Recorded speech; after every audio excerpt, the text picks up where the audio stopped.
Dalam kurun 6 tahun terakhir, jumlah wisatawan Timur Tengah dan imigran di Puncak terus mengalami peningkatan. Kedatangan mereka membuat geliat ekonomi warga setempat terus meningkat. Di sisi lain, ternyata mendatangkan dampak yang negatif.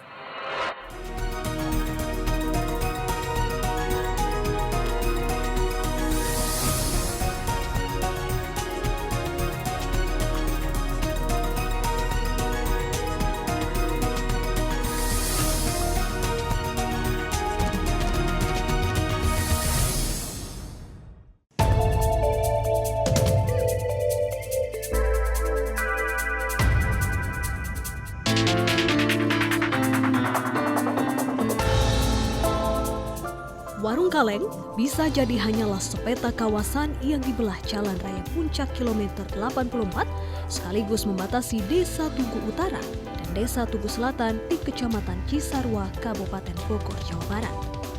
Siapa sangka kawasan ini menjadi saksi penting perubahan kawasan Puncak. Pada malam hari, kehidupan di kawasan ini selalu bertambah ramai. Warung Kaleng saat ini dikenal dengan sebutan Kampung Arab. Di sini berderet bangunan usaha bertuliskan Arab nyaris tanpa tulisan Indonesia. Atmosfer Timur Tengah sangat terasa di kawasan ini. Hilir mudik orang-orang berwajah Timur Tengah yang keluar masuk toko sangat sering dijumpai.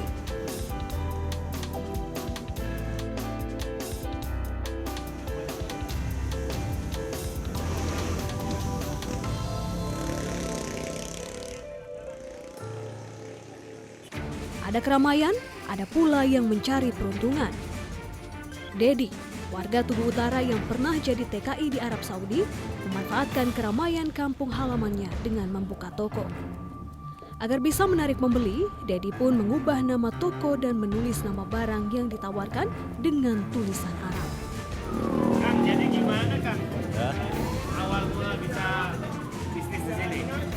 ya memang asli orang sini, Enggak, Masku kemudian memakai embel-embel Arab semua segala macam. Ya karena banyak Arab aja, Arab. karena banyak aja dari tahun kurang lebih 85-an lah mulai ada Arab banyak. Dan Akang jualan Ya dulunya bukan ini jualan dulu mah warnet. warnet. Ya dulunya, cuman semenjak Arab banyak ya diganti profesi lah. Dari mana asal? Hah? Megel. Orang Sudan. Orang Sudan. Namanya siapa? Adam. Adam. Ya, You have wife? I don't have. I don't have. You don't have wife. I am alone. You are alone. Not you have a kawin contract? No. No.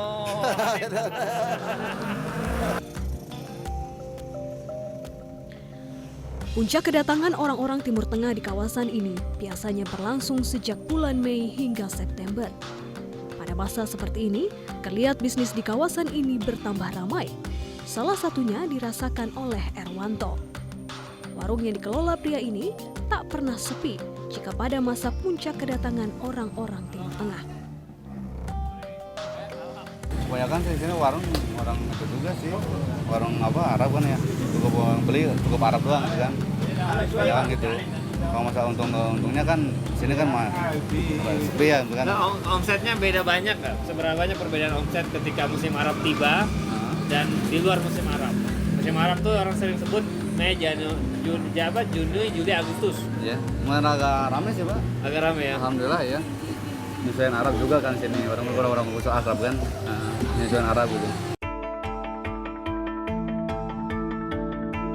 Dalam kurun 6 tahun terakhir, jumlah wisatawan dan imigran asal Timur Tengah terus mengalami peningkatan.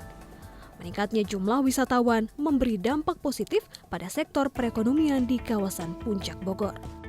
Berkat fulus para pelancong ini, perputaran uang di kawasan Puncak yang berada di sekitar Warung Kaleng begitu tinggi. Namun, keberadaan para pelancong bukan tanpa masalah.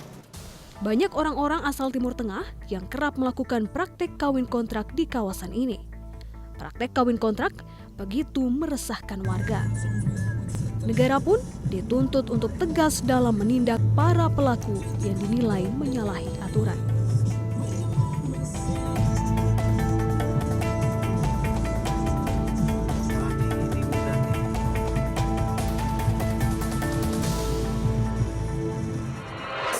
perempuan-perempuan yang Anda katakan dideportasi, perempuan asal Maroko. Iya. Bisa Anda jelaskan lebih jauh? Nah ini kan Anda bisa menjawab lebih detail Pak. Ini mereka datang ke sini sebagai apa, visanya apa, dan kemudian apa yang dilakukan sampai kemudian tertangkap dan dideportasi?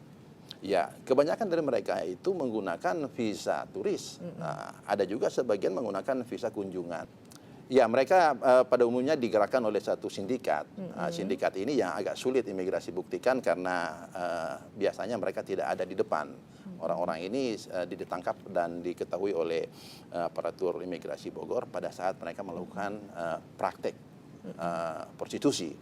Nah, ini siapa yang membawa mereka tentu sedang dalam upaya kita untuk membongkar sindikasi ini. Pak, berapa orang dan mengapa itu kasusnya kena prostitusi? Apa bukti yang didapat oleh pihak imigrasi? Ya, mereka waktu itu ketahuan memang di tempat dan menerima kunjungan daripada sesama orang dari Timur Tengah dan mereka mendapat bayaran dan hasil interogasi kita membuktikan bahwa mereka itu terlibat langsung dalam praktek prostitusi. Oke. Ya. Dan berapa orang waktu itu Pak perempuan? 6 orang waktu itu. 6 orang. Ya. Tidak ada orang lokal yang terlibat atau yang menjadi tersangka atas kasus ini? Tidak, semua Tidak orang ada. asing. Karena mereka kebetulan dalam prakteknya itu menutup diri terhadap interaksi dengan orang-orang lokal.